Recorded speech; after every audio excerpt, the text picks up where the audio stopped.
Hey, what is going on, guys? It is your boy, the King of Tilly here, welcoming you all back to a brand new life story.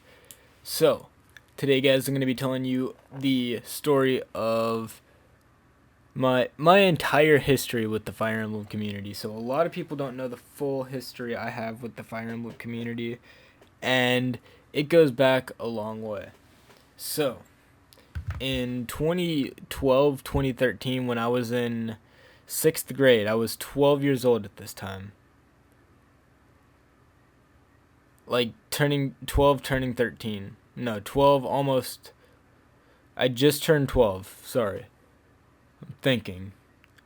And The Last Promise had like just come out on the gaming platform my cousin and I had used to play Pokemon ROM hacks, and it was pretty popular in the setting. And me and my cousin thought it was a legit Fire Emblem game, and you know what?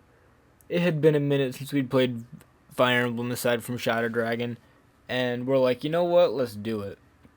So we jumped into it together.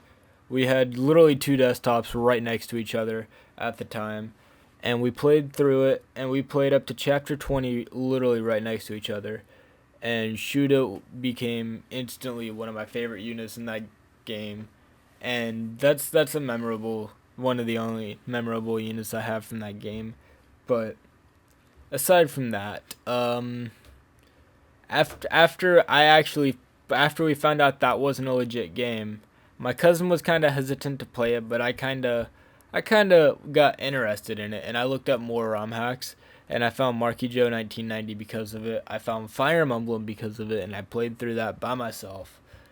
And Fire Emblem was a fun ROM hack.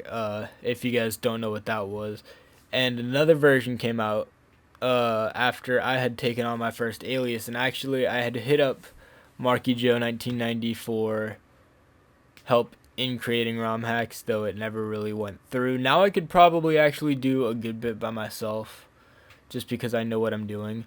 But at the time I didn't. At the time I was a lot younger, and I went under a different alias at the time. And little me, I didn't know how to splice all that well. I didn't know how to do a lot of different stuff. I'm not gonna fucking lie. I still art at the time. I'm not gonna lie to you guys. But I got invited to the Chronicles of Lusaria group, and I got kicked out because I never really contributed much to that. But you know what? That was even for the fact that I wasn't in a good position, and I was honestly probably too young to realize the responsibility that I really had to do at the time.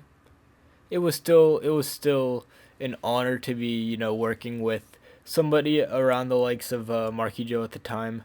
I met a gas station through that, fun fact. And I'm more or less happy that I actually have that experience under my belt, even if it didn't end well. And my experiences never end well. I made a couple of friends in that Skype group chat. That was the Skype days, of course. I made a lot of friends in that Skype chat though, and we ended up working on our own ROM hack. And fun fact, it was a little bit close to Hyrith's in story only. We had a lot of differences going. It was on Arcanea's world, actually, and we had a lot of stuff planned, and it was actually really cool. We never really worked it into fruition, though. Sadly, it would have been probably the marvel of Fire Emblem ROM hacks even today. And I remember most of the concept, but I'm not about to put in the work for it. I apologize, my guys.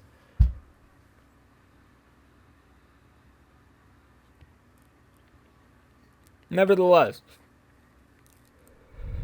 after I got caught in the group for that ROM hack of but or in the process of stealing ROM or portraits, and of course it's not a problem because I kind of realized they were in the process of actually working out major stuff in the game with these portraits, and I didn't really realize the whole gratitude of using somebody else's portraits at the time, and that was on me, most definitely. But I learned my lesson, and I apologized to the group, and they kind of understood that, you know what, he's very young, and you know what, I was young and I was stupid, and I learned from my mistake, and they understood that. And luckily they did, because I became good friends with them, and I don't talk to them nowadays, but you know what? It was something I was still happy to do. I'm happy to have that as a memory in my life. But from then I kept my distance from the Fire Emblem community for a bit, and then I kind of came back under the same alias, Maku Stove, for those of you who were wondering. And I did a good bit of tutorials, though I never posted any of them. I had maybe 10 saved up, and I had the first chapter to a ROM hack, boss changed, village changed, a lot of different stuff done in the tutorial. And this was before the FE Builder days, too. This was on Nightmare and FE Editor with what's it called? Actual edits, actual event editing, eventer editing. But I played through that actually on my return the next year, and then I would go on to play the Grand Archipelago, and I would start the Book of Eden, though I would never finish it. And then I would retire the Maku Stove name entirely with a couple of Pokemon Let's Plays down as well. And in 2017, I would pick up Attila Gaming. And the rest of my history is kind of known, but I opened it by playing Fire Emblem The Grand Archipelago, Fire Emblem Book of Necros. I've played a lot of small ROM hacks, I've played a lot of big ROM hacks since then. I've started an independent series where I play small bits of independent ROM hacks, especially smaller ROM hacks that haven't seen much fruition, demos. I play single ROM hack chapters of a lot of ROM hacks. If you guys really do want to check out some of the new ROM hacks, you can definitely check them out on my channel nowadays. And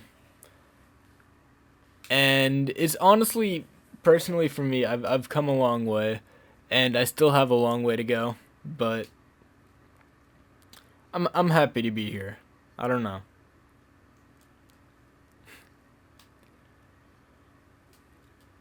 But that is a pretty good life story. I hope you guys did enjoy today's video. If so, leave a like, comment, and subscribe for me. As always, I'll see you guys next time. I got another life story saved up, probably for the rest of this chapter and into the next chapter.